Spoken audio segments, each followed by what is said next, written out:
you're thinking about buying a home this year, there's one document that's causing more confusion than almost anything else, and it's the buyer-broker agreement.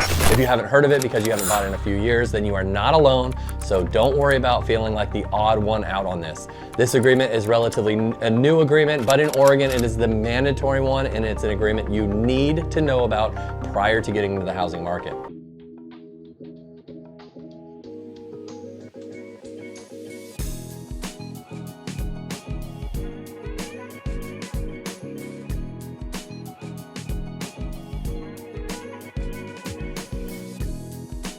Hey everyone, I'm Joe Skipper with Skipper Realty Group, brokered by eXp Realty here in Wilsonville, and I'm going to explain to you what this buyer's agreement is, what does it mean for you as a buyer, are you locked into it with an agent, and the number one thing people are having issues with in this agreement and how to avoid it completely. I want to break it all down in plain English so that you don't have to sit here staring at this legal jargon, not having a clue of what it actually means. But before we get into it, if you don't mind really quickly liking and subscribing to my page, this is going to help me put out content like this on a regular basis so that you as a buyer and a seller in today's market get the best information to help you make the smartest real estate decisions in real estate. And before I start all of this, I want to say that I'm not a lawyer, so I'm not giving you legal advice in any of this. This is all my opinion and interpretation based on my experience. So if you don't believe me, get this stuff checked out by someone else to make sure that it's okay. Okay, my disclosure is done. So let's go back in history to what used to happen as a buyer in the market. Now, before laws changed recently, you as a buyer either were working with an agent that was showing you homes and making offers, etc., or you were looking online at homes, saw one that you liked, and you either called your agent to go take a look, or you called the listing agent for the home, or pressed that silly little Zillow button requesting an agent to show you the home. By the way, when you do this, you get a random agent, not the best one necessarily. So my suggestion is to just call me. But if you can't do that, call someone you trust to do anything in the real estate transaction. Anyways, you want to see a home, you call any random agent, they come in and they open the door, show you the place, and maybe help you make an offer. Everything goes fine, you pay your closing costs, obviously the cost of the home, and that's it.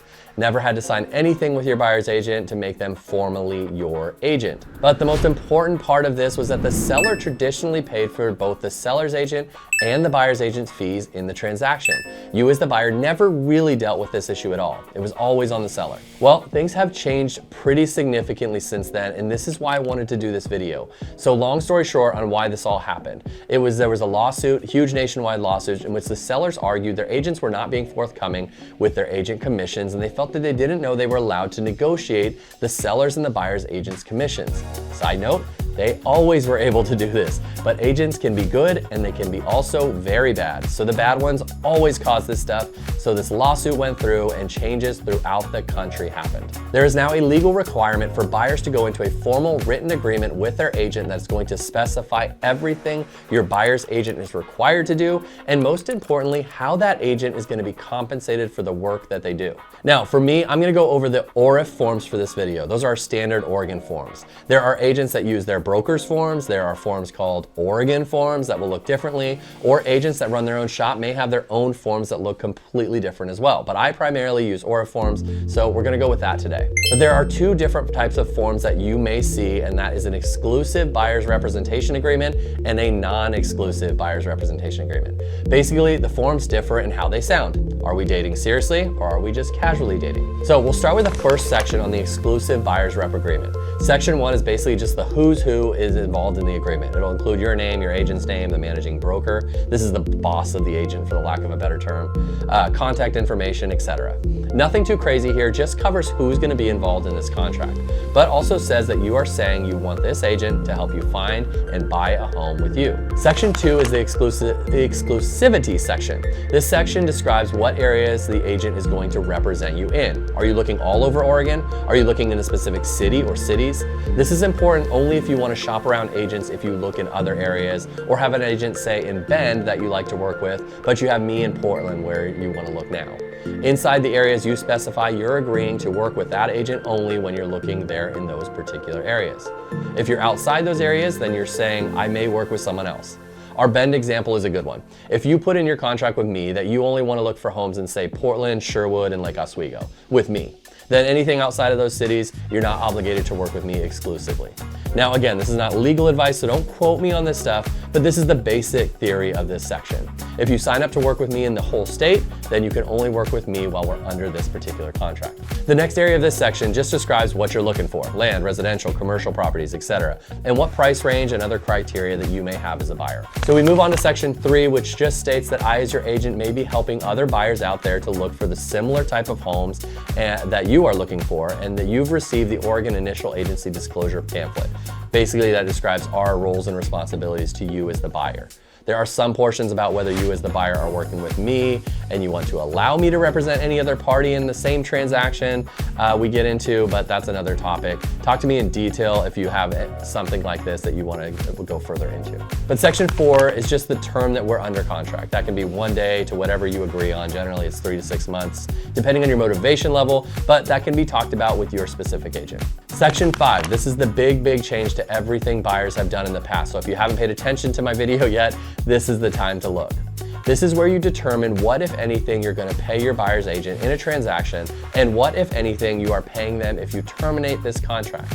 It starts with the legal terms and tells you that there is no law or any standard or minimum amount that is set for buyer's agent's fees, and that you are free to negotiate with your agent on this. The next bit down, it has the details: the fee the buyer's agent is asking for, or the commission he or she is asking for, and the timeline for when these fees are intact. So an example is you'll pay the buyer's agent 3% of the gross sales price on a home you buy during this contract, and within 60 days of terminating the contract if you do that. So this is the important part. You are now required to sign a document stating you will pay whatever fee or commission to your buyer's agent. But there is more, and this is a good news thing for you as a buyer. The next couple paragraphs down is what we as a company use to leverage an offer in order to mitigate costs to you as a buyer. So this part says that the buyer is authorizing me as your buyer's agent to negotiate compensation paid by the seller's agent, or both, and authorizes our firm to receive that compensation. So let's use an example. We write an offer to a seller, and in the offer I put, I will give you X amount for your property, and you'll also pay that 3% buyer's agent fee as well. If the seller says, yep, that's cool, then you as the buyer are off the hook for that compensation. Now, just to be clear, that doesn't double our compensation. It just pays for the 3% you agreed upon. Think of it as a credit to your account. Another example with different numbers would be you agreed to pay me 3% commission, and the seller said, no, I'm only paying 2.5%. Then you're only obligated to pay the 0.5% now. Now, the commission your agent receives can never exceed the amount that you agreed to. Even if the seller was like, yeah, pay the buyer's agent 5%, in our scenario, we can only take 3 of that 5. Now, I hope that makes sense, and we've been able to successfully negotiate that fee into most, if not all, of our real estate transactions for our buyers personally. So we haven't dealt with this issue as of yet, and I hope to never address it. But that's the basics. The other important items is that if you get into a transaction and midway through you say, nah, I'm good, I like renting and we have to terminate this deal, then you agree to pay the buyer's agent some amount for their work. It can be $0, or it can be whatever you agree upon with the buyer's agent. There's also a non-refundable fee area that basically says you'll pay X amount no matter what happens, almost like a retainer fee, just paying that to have your agent represent you. Section 6 is another payment section where you state you will pay a certain amount, again, it can be 0, in the event you terminate this contract early. We don't personally charge for early termination, but some agents do, so pay attention to that detail. Section 7 states that what your buyer's agent is required to do for you. This is legal talk, but pay attention to it. 99% of the time this isn't an issue if you have a good agent, so working with me puts you in a good spot. But some agents don't do the right things, and buyers do have to contract with them now and should hold them to the standard of the contract. Section 8 is what you as a buyer are required to do in the contract. They're all the basic stuff that most buyers do, but just be aware of it. If you don't know or trust your agent, you don't want to not do these things and deal with some contractual stuff later and possible payments to them. Section 9 is the real legal jargon and covers things like hiring experts in specific fields, as agents are not experts in, say, law or finance, etc. Covers confidentiality, how compensation is paid, and teams, and covering those agents. Section 10 is important because it lets you know what you need to do and what processes are in place if you're in a formal dispute with your agent. You can follow this section if you think your agent has violated any portion of this contract. And Section 11 basically says this agreement is complete and that it can't be modified unless it is in writing. Section 12 allows for additional provisions in the event that you and your agent say want to add different things to it. It's just a blank spot that you can add things. And then if you agree to all those terms, you sign the documents. So we've covered the agreement, so let's go over some questions that people have with it now. Now, are you locked into an agent once you sign? Well, yes and no is the answer. As we discussed, this is a binding contract, and depending on the terms, if you decide to leave early or cancel a sale midway through, you may be having to compensate the agent for their time. That's why it's important to look at this document, but also to talk to your agent specifically and see what they say about these scenarios. For example, if you and I don't get along and you want to cancel your contract, we personally don't charge for any of that. We love working with our clients and hope they love it too. But sometimes it doesn't work for whatever reason, so we like to give people that freedom to walk away from us if they choose to. Some agents have non-refundable fees or fees that are for breaking early, so really it's important to pay attention to what those fees are. The number one issue I see with people in this new agreement is the confusion on payments and fees. And this is totally understandable because it is a new thing to everyone involved in the real estate world. And depending on the brokerage and agent you work with, these fees could be more or less than what you want or you thought of. So my suggestion is not just to call some random agent and ask to open a door for you. First, they can't without an agreement signed. But second, you don't know the terms of their specific agreement. So don't just sign those things without taking a look at the terms. They're all gonna be different. So with this new law in place and buyers now having to sign this stuff with agents when they never had to before, I have a few bits of advice for you. One is obvious: to look over the contract. Make sure the terms are what you want and can handle both mentally and financially. These numbers are negotiable, so no one is the same in how they do their line of work. Number two is to find a trustworthy agent, and this is important. Please don't think all agents are the same. Some are part-time and have sold one house in 3 years. Some sell 100 homes a year and you never can get a hold of them. Some are on teams where you talk to them once and you never see them again. You need to determine what you want in an agent and go for that agent. Check out their reviews online, ask them for references of old clients. These are two of the easiest ways to see who they are. Number three is find an agent that can negotiate and work for what's best for you. Remember, in that contract, you are allowing your agent to negotiate with the seller's agent, or both, to compensate them for the work that you do.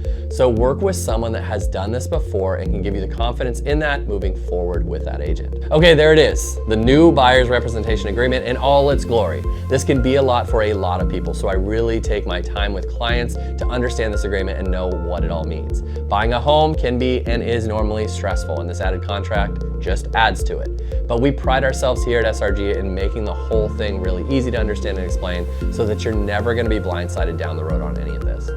Now, if this still confuses you, which it probably does, and you have questions regarding this or any part of the buying or selling portions in real estate, I'm always happy to hop on a call and chat. So feel free to comment below, reach out to me personally, and I'll answer your questions ASAP. So I hope this was helpful, and if you liked it, like and subscribe to stay up to date on the latest real estate market here in Oregon. Talk soon.